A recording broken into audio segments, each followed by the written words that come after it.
ఎంత అదృష్టమయ్యా నీకు. దేవతల్లో కలిసిపోతారయ్యా మీ ఇల్లు, మీ వంశం 7 తరాలు కలిసిపోతుంది ఒక్కడు భగవద్గీత చెప్తే.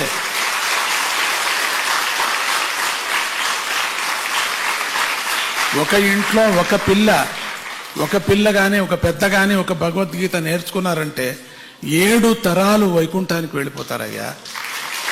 అట్లా ఉందే దీని ఫలితము. అంత ఈజీ ఈ పుస్తకంలో ఉండేటువంటిది.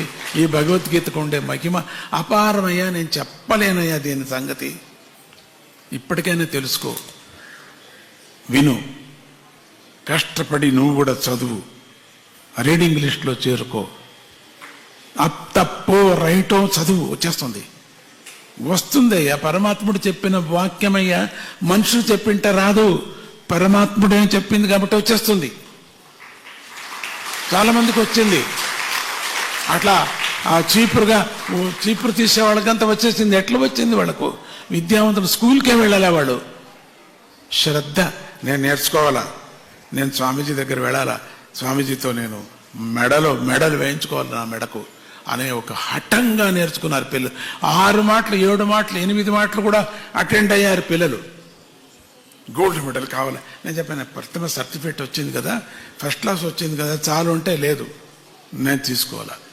ఎంత హఠంగా తీసుకున్నారంటే ఆ మెమోరీ పవర్తో క్లాసులో అంతా ఫస్ట్ వచ్చేసారు పిల్లలు. పెరుగుతుంది మెమోరీ పవర్. మంచి విద్యావంతులు అవుతారు. ప్రపంచంలో సమాజంలో మంచి విద్యావంతులు అవుతారు.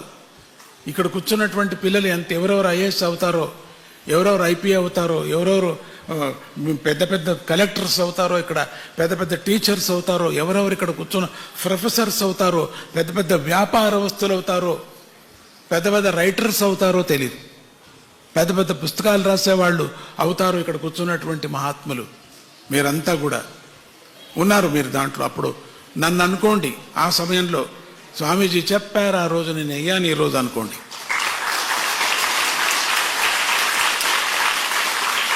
ఎంతమంది డెంటిస్ట్స్ అవుతారో, ఎంతమంది వెటర్నరీ డాక్టర్స్ అవుతారో, ఇక్కడ కూర్చుని ఎంతమంది ఎంబీబీఎస్ డాక్టర్స్ అవుతారో, ఎంతమంది పిహెచ్డి అవుతారో, ఇక్కడ కూర్చున్నటువంటి విద్యావంతులు మీరంతా కూడా. ఎప్పుడు భగవద్గీత కంఠపాఠం చేశానంటే వాళ్ళు పెద్ద విద్యావంతులు అయినే అవుతారు, ఎప్పటికైనా అవుతారు. కానీ దీనికంతా శ్రద్ధ ఉండాలా, సోమారితనం ఉండకూడదు, దీనికి అశ్రద్ధ ఉండకూడదు అనేది మాత్రం జ్ఞాపకం పెట్టుకోండి. ఎక్కువ ప్రచారం చేయండి. టీచర్స్ వెళ్ళండి, తిడతారు వాళ్ళు, మాకు వద్దంటారు, పర్వాలేదు, వాళ్ళని ఒప్పించాలా, మెప్పించాలా. పిల్లకు మంచిది కావాలా, పిల్లకు మెమోరీ పవర్ పెరగాల, విద్యావంతులు అవుతుందని చెప్పాలా. గోల్డ్ కన్నా ఎక్కువ అది.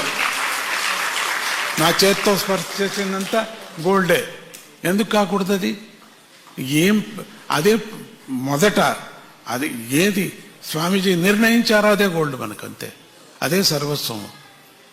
ఇప్పుడు మనం ఇత్తడిది పెట్టుకొని పూజ చేయటంలే, పరమాత్మను మనకు అనుగ్రహించటంలే. రాయిని పెట్టుకొని పూజ చేయటంలే, అనుగ్రహించటంలే. అట్లనే ఏదే ఒక ప్లాస్టిక్ని పెట్టి స్వామీజీ తీసుకో, దీంట్లో అనుభవించి ఉంటే ముఖ్యం అదే గురు ఉపదేశం.